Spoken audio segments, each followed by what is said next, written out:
صدق رسوله النبی الامین المطیع المبین الکریم۔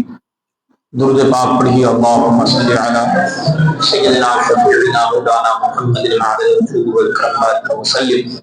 صلو علیہ صلاۃ و سلام علیک یا رسول اللہ صلی اللہ تعالی علیہ وآلہ وسلم۔ عزیز بچوں، نوجوان دوستوں، میرے بزرگوں، السلام علیکم ورحمۃ اللہ وبرکاتہ۔ ہماری اور آپ کی ملی ملی خوش نصیبی ہے کہ ہم لوگ نواز رسول، جگر گوش بطول، سیدہ زہرا کے پھول، حضرت سیدنا سبط پیغمبر سیدنا امام علی مقام امام حسین رضی اللہ تعالی عنہ کی بزم پاک ہم بیٹھے ہیں، اور پہلی محرم سے لے کر آج 7ویں رات ہے محرم شریف کی، ہم حاضر ہیں اور ذکر امام علی مقام کر اور سن رہے ہیں، اور یہ ہر ایک کے نصیبے میں نہیں۔ امام پاک جن سے چاہتے ہیں انہیں سے اپنا ذکر کراتے ہیں، اور جنہیں چاہا انہیں ہی اپنے ساتھ بھی رکھا۔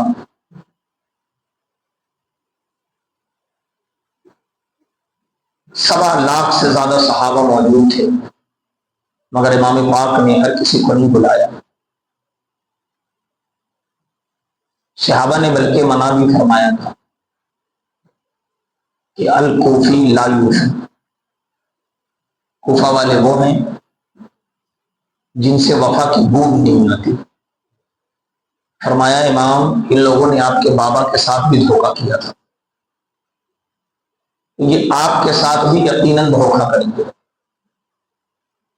اور قرآن شاہد ہے اس پہ۔ وَمِنَ النَّاسِ مَن يَقُولُ آمَنَّا بِاللَّهِ وَبِالْيَوْمِ الْآخِرِ وَمَا هُم بِمُؤْمِنِينَ۔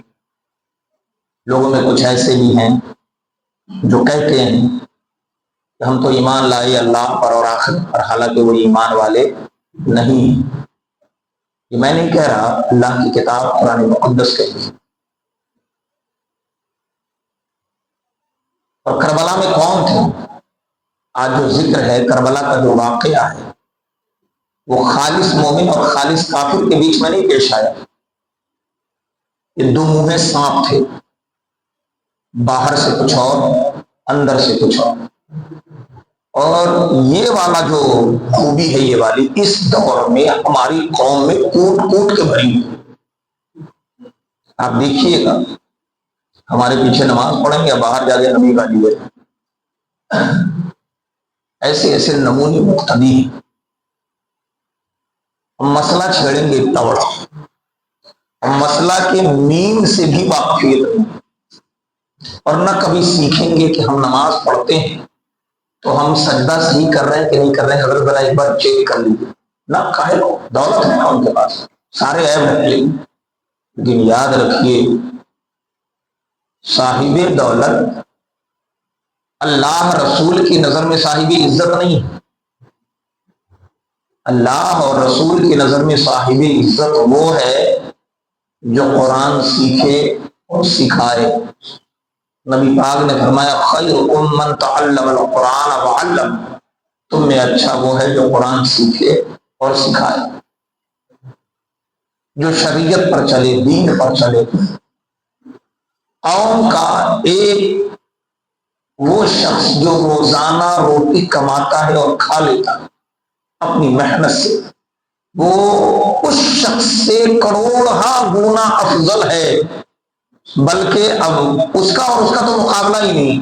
وہ شخص جو بڑا رئیس ہے، بڑا امیر ہے، کئی مکانوں کا مالک ہے، مگر سود خور ہے، حرام خور ہے، زناکار ہے، نظر کا برا ہے، تو وہ شخص اس غریب شخص کے مقابلے آ ہی نہیں سکتا جو اپنی محنت مزدوری سے روزانہ حلال روٹی کھاتا ہے۔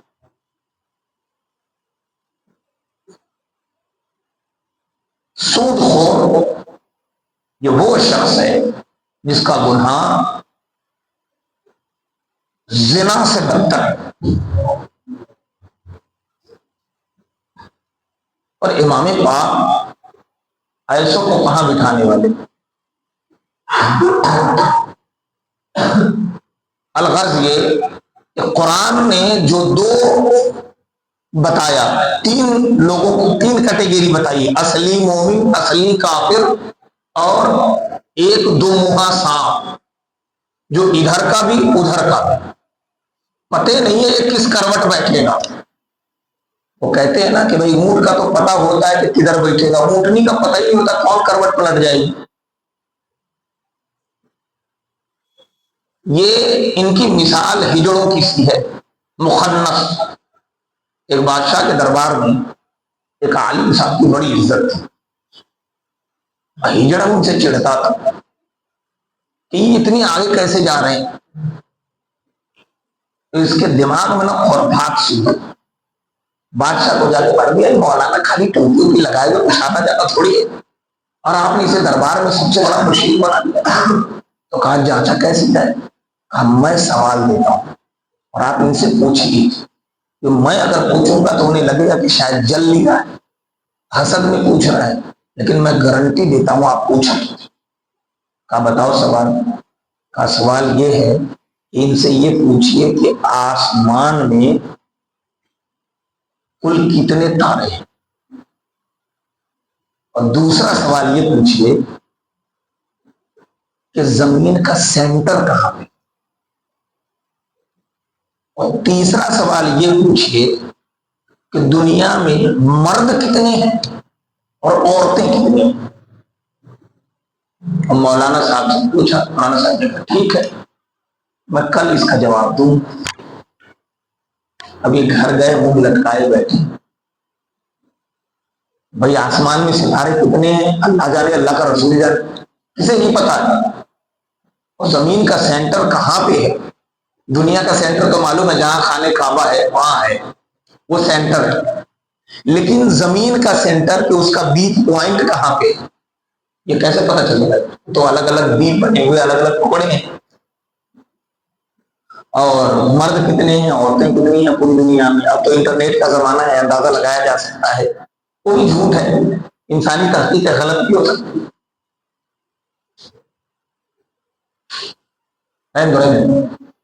نہیں چلاؤں چلو ادھر آ جاؤ، یہاں آ جاؤ، نہیں ادھر آ جائیں، آگے آ جائیں، کسی کی ہوا آ جائے گی۔ درود پاک پڑھیے، اللہم صلی علی سیدنا سیدنا مولانا محمد وسلم، صلاۃ و سلام علیک یا رسول اللہ صلی اللہ تعالی علیہ وآلہ وسلم۔ مولانا صاحب گھر گئے اور گھر میں ماتم پسرا ہوا تھا۔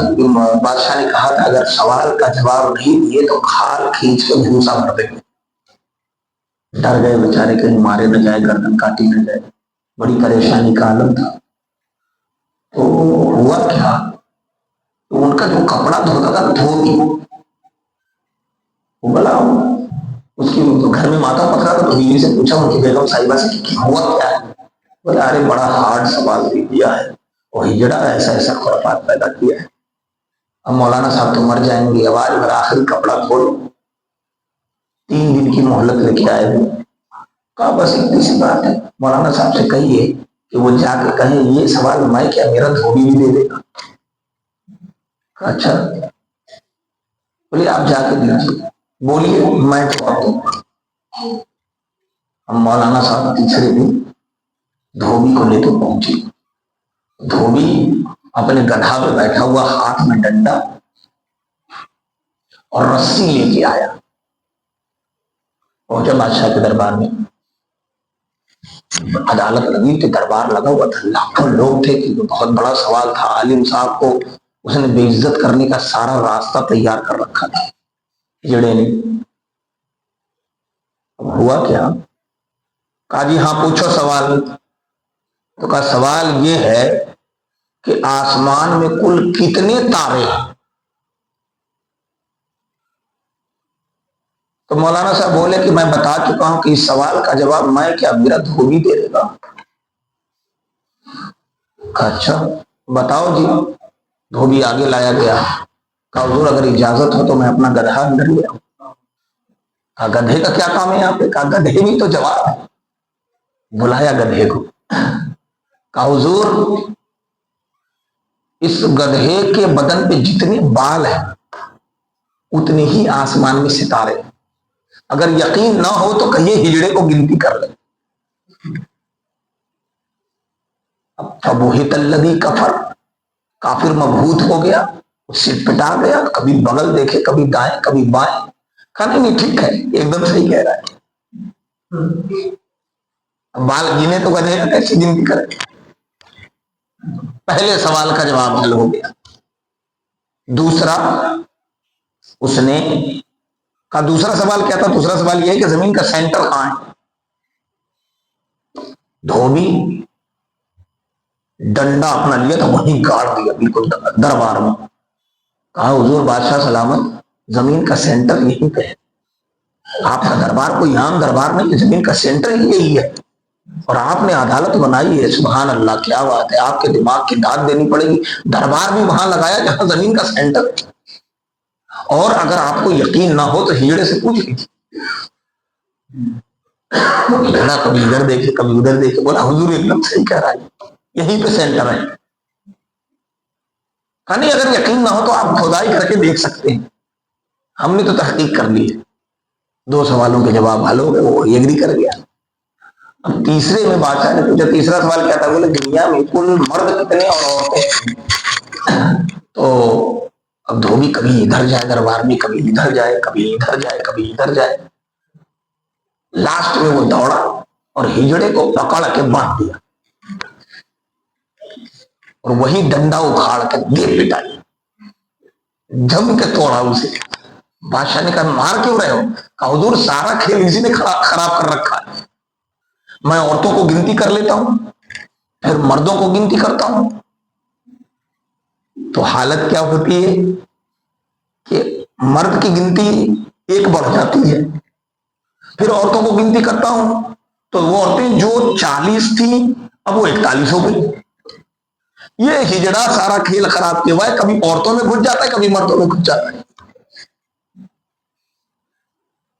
پٹائی پڑی اور دماغ درست ہوا.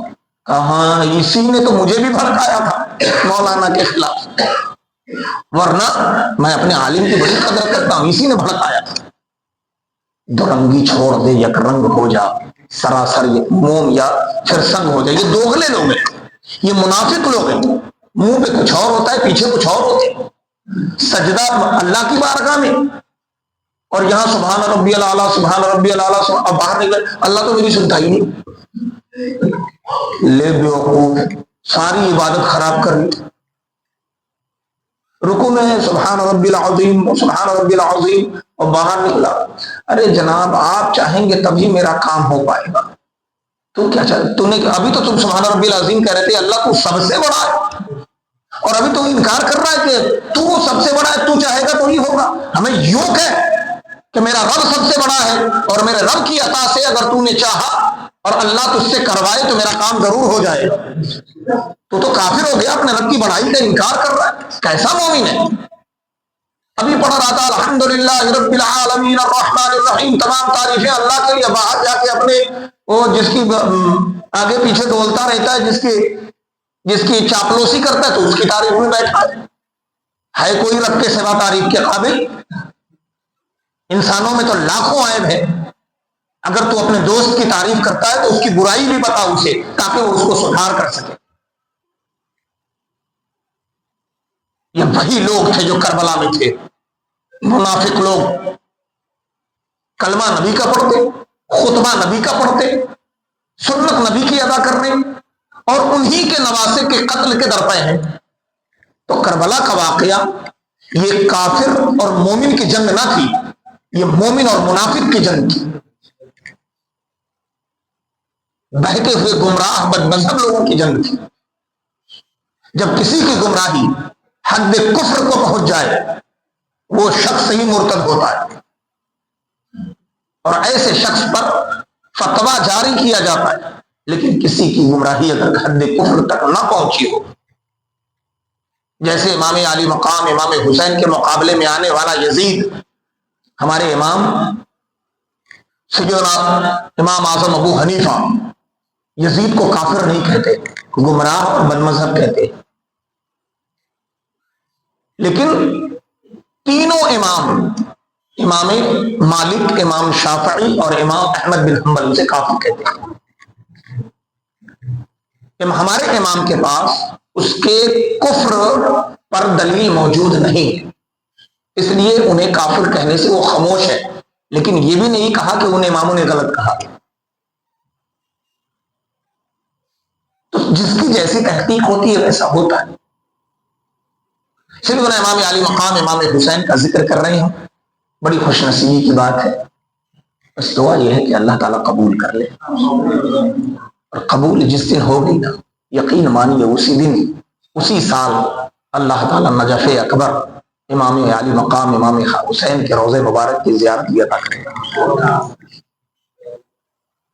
میرے امام حسین رضی اللہ تعالیٰ عنہ کا جسد اقدس کربلا میں ہے، اور ان کا سر مبارک مدینہ طیبہ میں سیدہ فاطمہ زہرا رضی اللہ تعالیٰ عنہ کے گود میں دفن ہے، اور وہ روضہ سیدہ فاطمہ زہرا فقیر نے اپنی آنکھوں سے دیکھا ہے۔ وہاں پہلے گنبد بنا تھا، لیکن اب یہ ان وہابیوں نے اسے ڈھا دیا۔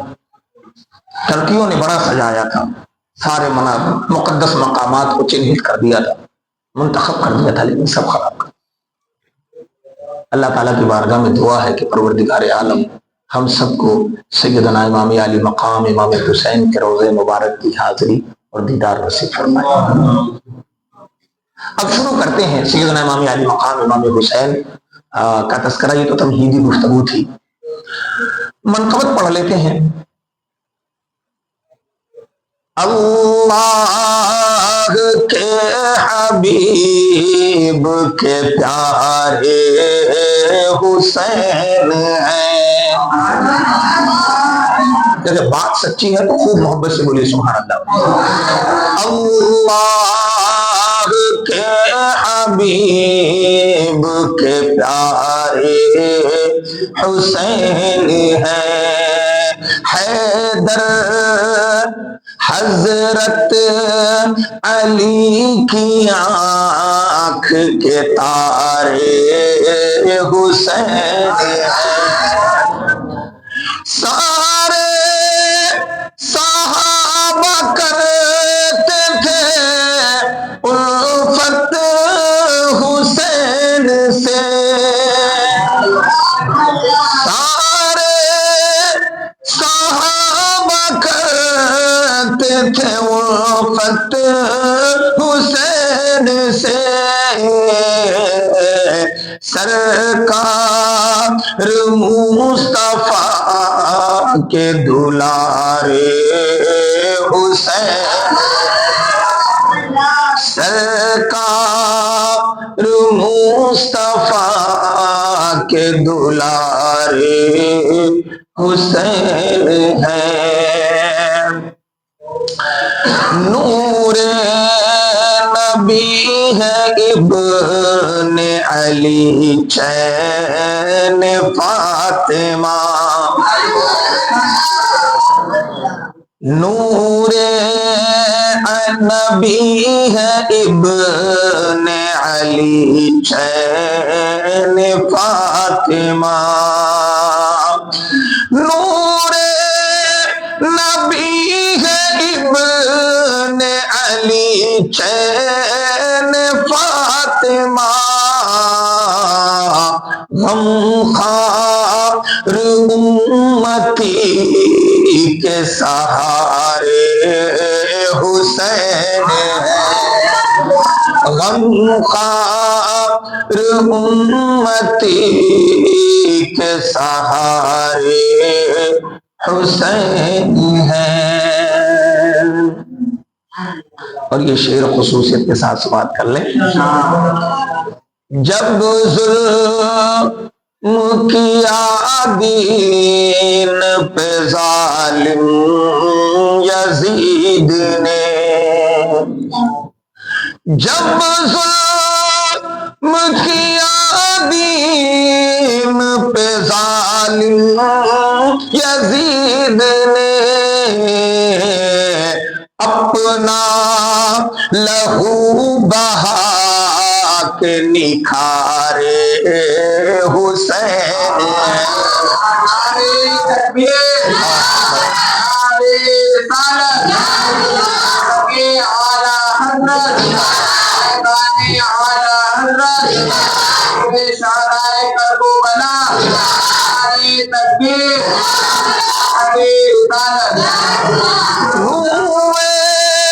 حسین دیکھ کے سب بول یہ پڑے حسین دیکھ کے سب بول یہ پڑے نور نبی کے نور نہالے حسین ہے نور نبی کے نور نرالے حسین ہے۔ اور یہ مقطع عرض ہے بخشش تمہاری ہوگی سر حشر یقیناً بخشش تمہاری ہوگی سر حشر یقیناً اعلان کر دو مہر ہمارے حسین اعلان کر دو مہر ہمارے حسین ہے اللہ کے حبیب کے پیارے حسین ہے۔ صلو علی الحبیب صلی اللہ علیہ وسلم صلاۃ و سلام